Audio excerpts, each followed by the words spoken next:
Assalamualaikum, selamat datang di Bolowali. Saya Taufik Kliwon dan di sini saya akan berbagi video kisah Waliullah. Jangan lupa like, komen, dan subscribe ya. So stay tune. Terima kasih.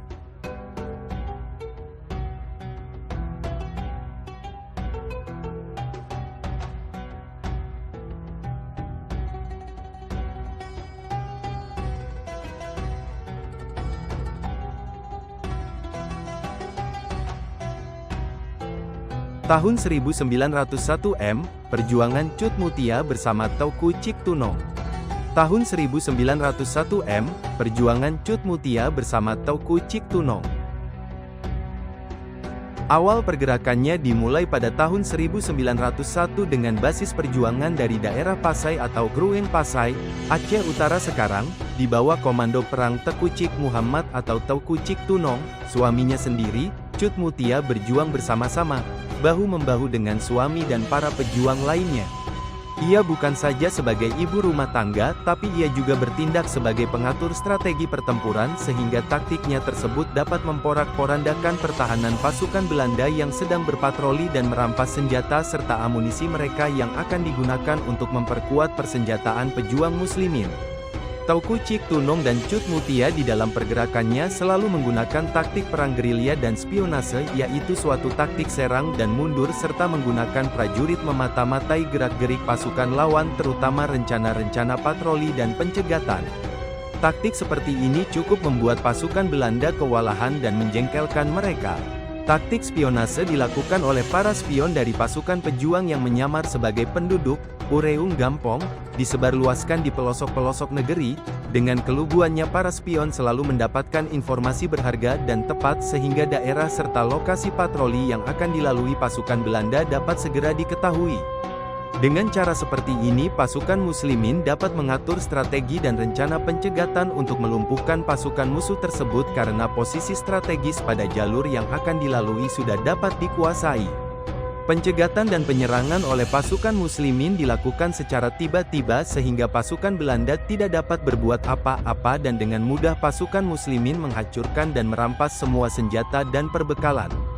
Dalam bulan Juni tahun 1902, berdasarkan informasi dari spionnya bahwa pasukan Belanda akan melakukan operasi dan patroli dengan kekuatan 30 orang personil di bawah pimpinan Sersan Van Stuygen Parve. Di dalam perlawanan tersebut pasukan Belanda mengalami kekalahan yang cukup besar yaitu dengan matinya pimpinan pasukan dan 8 orang serdadu serta banyak anggota pasukan yang cedera berat dan ringan. Sedangkan di pihak pejuang muslimin syahid 10 orang, H.C. Zengraf, 1983 banding 152.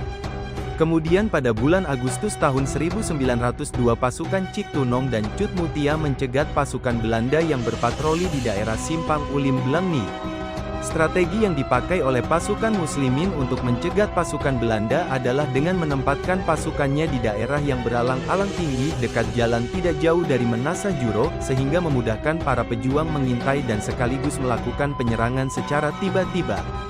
Di dalam penyerangan ini pasukan Belanda lumpuh total dan para pejuang muslimin dapat merebut 5 pucuk senapan, Muhammad Said, 1985 banding 265. Pergerakan dan penyerbuan pasukan Teuku Ciktunong dan Cut Mutia semakin ditingkatkan. Salah satu taktik lain yang dijalankan adalah taktik tipu daya dan taktik jebakan.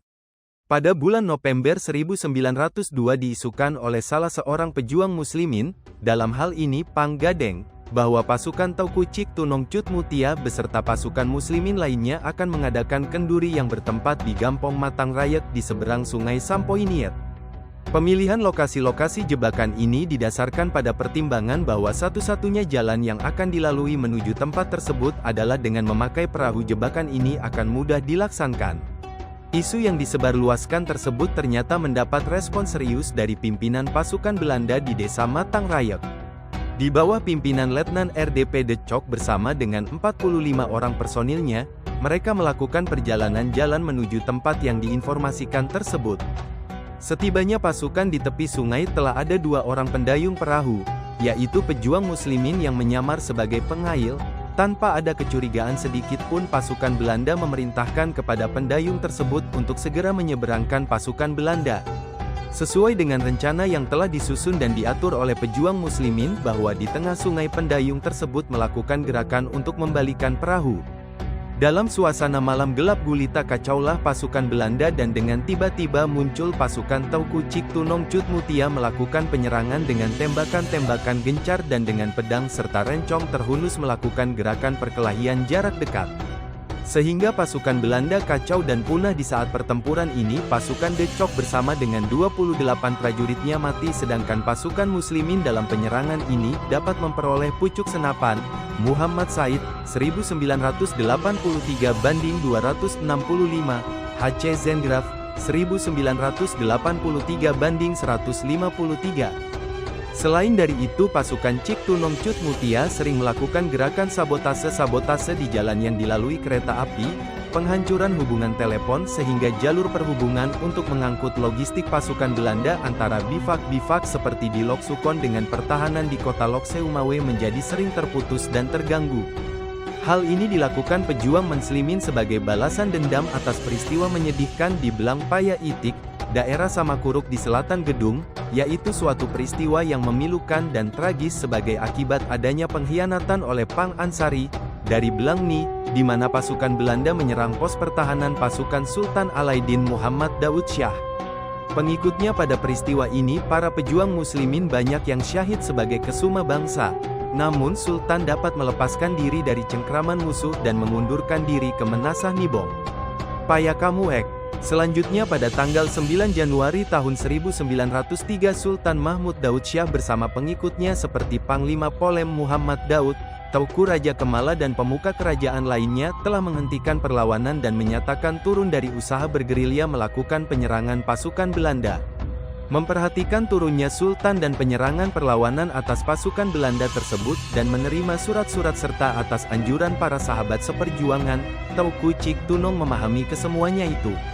Atas kesepakatan dirinya dengan istrinya Cut Mutia pada tanggal 5 Oktober tahun 1903 Teuku Cik Muhammad Cut Mutia beserta dengan pengikutnya turun dari gunung. Atas persetujuan Komandan Detasemen Belanda di Lok Seumawe, HNA. Swat, Teuku Cik Muhammad Cut Mutia dan pasukannya dibenarkan menetap di Keretu tepatnya di Jerat Manyang dan akhirnya pindah ke Teping Gajah daerah Panton Labu. Akhir perjuangan Teuku Cik Muhammad Cut Mutia adalah sebagai akibat dari peristiwa di Merandeh Paya sebelah timur kota Lok Sukon, tepatnya tanggal 26 Januari tahun 1905. Peristiwa tersebut diawali dengan terbunuhnya pasukan Belanda yang sedang berpatroli dan berteduh di Menasah Merandeh Paya. Pembunuhan atas pasukan Belanda ini merupakan pukulan yang sangat besar dan berat bagi pemerintah Belanda. Di dalam penyelidikannya serta berdasarkan informasi yang diterima dan mata-mata Belanda bahwa Teuku Cik Tunong turut terlibat hal ini merupakan fitnah semata oleh karena itu pemerintah Belanda menangkapnya dan di dalam peradilan militer di Lok Sumawe diputuskan Teuku Cik Tunong mendapat hukuman gantung dan akhirnya berubah menjadi hukuman tembak mati. Pelaksanaan hukuman tembak mati dilaksanakan pada bulan Maret tahun 1905 di tepi pantai Lok Seumawe dan dimakamkan di Masjid Mon Gedong, tidak jauh dan kota Lok Seumawe. Sebelum hukuman tembak dilaksanakan ia dapat bertemu dengan salah seorang staf setia dalam perjuangan, yaitu Pang Nanggro. Seorang panglima muslimin yang juga teman yang paling dekat dan dipercaya.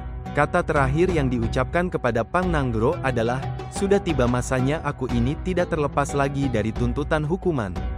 Pada saatnya hari perpisahan kita sudah dekat, oleh sebab itu, peliharalah anakku, aku izinkan istriku kawin dengan engkau dan teruskanlah perjuangan." Ismail Yakub, 1979 banding 49.